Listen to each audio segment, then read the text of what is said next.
What is up, everyone? It's me, Posey, here, and this is our third episode of the Rapid Review series. And this time I'm going to be talking about Spider-Man Across the Spider-Verse, which is a movie I saw yesterday, and I have been anticipating this for quite a few years now.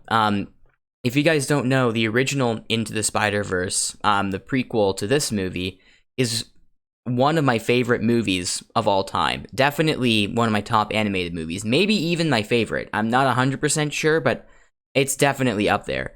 And it's also my favorite superhero movie. Definitely my favorite Spider-Man movie. There's not even a contest there. It just innovates so much of its animation and like its whole comic style. And it's just got a super tightly written, emotional story with just so much to praise about it. And I mean, the expectations, there was a lot to live up to for this sequel, and I watched it yesterday. I'm proud to report, this was a very fucking good movie. Like, dare I say, incredible. I do think that the first one slightly my bad. I believe the first one slightly edges it out. Like, I think the first one is maybe slightly just a tad better than this one still, but that's not really saying anything. I mean, it's an extremely high bar to pass. I think Across the Spider-Verse is still a fucking fantastic film, and that's for a variety of reasons. And there's just so much I could talk about here, so let's get right into it. And obviously, let's start off with the most obvious stuff first, and that would be the animation. Now, I do not exaggerate when I say that the animation in this movie is the best animation I have ever seen in any movie ever. At least any Western movie. And I haven't seen many movies that are not Western in origin. So, I don't know, like, if you guys want, you can suggest me 5 animes that have done all this stuff, like, 5 billion years before this. Whatever. Point is, this is fucking revolutionary for Western animation. It is crazy. There is so much just visual flair and so many, like, cool effects and just cool ways of animating and just styles that mesh perfectly together considering the story and the themes of the movie. It is just so fantastic. Just incredible animation. Every single frame of this movie looks like a piece of art, and I really do not exaggerate when I say that. If you watch this movie, you're going to understand what I mean. And there's just so much specific stuff, too. It's not just, like, cool shit for the sake of looking cool. There's thematic purpose to everything. Like, for example, with Gwen's universe, all of the melancholic watercolor, it's just, and it's like a representation of how she feels on the inside. And then you've got in Paviter's, that's a terrible way to pronounce that. Paviter, fuck, sounds like I'm saying well, I mean, I guess it is supposed to be very, but yeah, his dimension.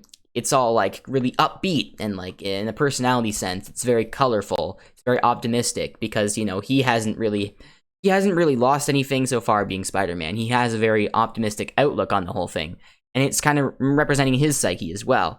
And, of course, Paviter is a very, very interesting character. I mean, maybe interesting is the wrong word. He's very likable is what I mean.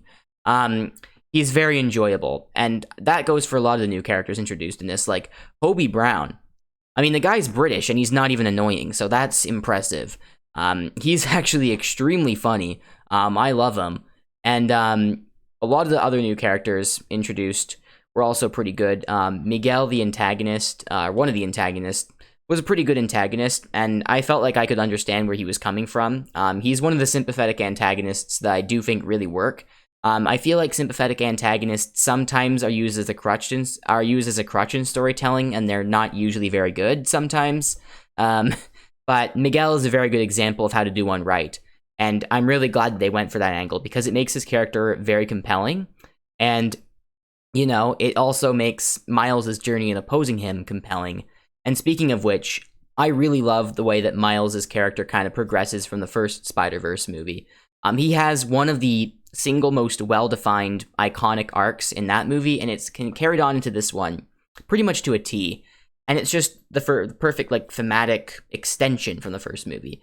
Now, I don't really have the capacity to talk about that right now because this is unscripted. It's just my thoughts, and I'm struggling to articulate my words. I'm still very much shocked from what I watched. But maybe in a future video that is scripted, I can go into a bit of the thematic stuff behind Miles's character. But it really was handled very excellently in this movie, especially with him trying to go off and form his own destiny and kind of like challenging the very idea of the Spider-Man mythos. There's some really cool meta commentary in this movie. I think it's fantastic. And also just the writing in general is really good. I thought this movie was hilarious. It is true that some of the jokes don't have like the best timing, because they're all like in intense action scenes and stuff, but I still think the majority of them land for me. Peter fucking parked car. That had me dying. That sent me. You guys will know what I'm talking about if you've watched this. It should be illegal to make jokes this funny. How do Phil Lord and Chris Miller do it? I don't know, man. Point is, pretty funny movie. It's really cool thematically. It's very well written. I love the characters in this and the way their dynamics, you know, like Miles and his parents and like Gwen and her own dad. And it's just so good. And they really make you care about these characters. And their journeys are just really compelling. And you really, really, really get on the edge of your seat because you've been made to care about these characters. And yeah, for me, I would be fucking crushed if something horrible happened to one of these characters. So I can't wait for that to definitely be the case in Beyond the Spider-Verse. Now, I haven't even I haven't started talking about him yet, but the fucking Spot Man. The Spot. I love him so much. He is such a good antagonist. I love him. Okay, he starts off as like this little goofball who isn't really a major threat, and he's kind of pathetic at first, but he's just so determined to be Miles' nemesis because of these circumstances of what happened to him, and it's actually kind of sad, but like it's also funny at the same time. He's just so dead set on this idea that he just amasses more and more power and then becomes a legitimately like intimidating threat, like a world-ending sort of threat. And I think that's so awesome. Like, I love villains who just start off super pathetic, but actually become huge threats in the end. Like, for example, you have Titan from Megamind, which is also a fantastic superhero movie, which also plays with the whole idea of being a superhero a lot, interestingly enough. I feel like the best superhero movies actually challenge, like, the idea of being a superhero. But yeah, the Spot, he has peak character design, too, and the way he fights is just chef's kiss. I like how they picked a relatively unknown comic character, a comic villain to be the antagonist in this movie, because I don't think a lot of people really know who Spot is. I didn't know who Spot was until I watched the movie, or at least saw the trailers. So that's cool. I think he was excellent in this movie, and I can't wait to see what they do with him in the sequel, and just with all the other characters in general. For me, highlights would be, again, Miles' journey, Gwen's journey. I really like what they did with Gwen. I think they made her such a compelling character, when she was kind of like a side character in the first one, but with a little bit of under the surface stuff there, and they really delved into it here, and I think it paid off fantastically. Like, she's such a well-defined character now, and definitely one of my favorites in this whole Spider-Verse canon. And, yeah. I'm not sure what else to talk about. I feel like I've gone over most of this movie. I guess I should mention that the fight scenes go fucking hard, but like, I mean, are you surprised in them saying that? Of course they do.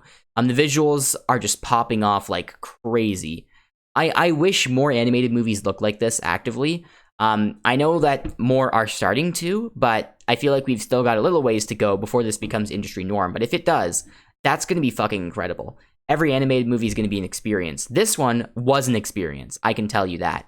Just downright phenomenal in basically every way. There is one criticism I've seen people levy against the movie, the cliffhanger ending. And I do get it. Like, it's kind of like they build up the tension, and like the movie kind of stops in the rising action stage before anything climactic really happens. It's kind of like they're pulling back that punch for the beginning of the next movie. And I feel like that might work very well in the long run, but I definitely understand why it would disappoint some people here and now. Me personally, I don't really mind too much. I thought that the last stretch of the movie was absolutely fantastic, just dropping, all these insane reveals. I genuinely was on the edge of my seat more than I have been for like any movie in a long time when I was watching that entire ending of the movie. So yeah, just overall, really fantastic stuff. I don't know if I went into specific spoilers or anything. I guess I kind of did. I will put spoiler warning in the title. Because I forget to record myself warning about spoilers. So, you know, if you click on it, that's kind of your own fault. But what are my closing thoughts on this movie? Fucking fantastic. What can I say? Okay, my favorite movie of 2023 has gone up twice now. Dungeons and Dragons was originally going to be that if nothing topped it. It was at an 8 out of 10. Then Guardians of the Galaxy Volume 3 came along, topped that, 9 out of 10. This is a 10 out of 10. It's not even a question. This is like an absolutely jaw-droppingly excellent film in ways that I cannot even describe in this small, you know, relatively short video. Maybe one day I'll make a full video essay. I don't think I can even go into it all there, though. But, you know, maybe I'll try. But overall, yeah, fantastic movie. I don't think it quite lives up to the hype of the first. Well, I shouldn't say. It definitely does live up to the hype. I'm not sure if it lives up to the quality of the first to an exact T. I would say it's maybe like 95 to 99% mile of the way there, which is still an incredible movie for the record. I do not believe this was a disappointment in any way, shape, or form. It's exactly what I expected, exactly what I wanted, exactly what I'd hoped for, and I can't wait to see how this trilogy wraps up.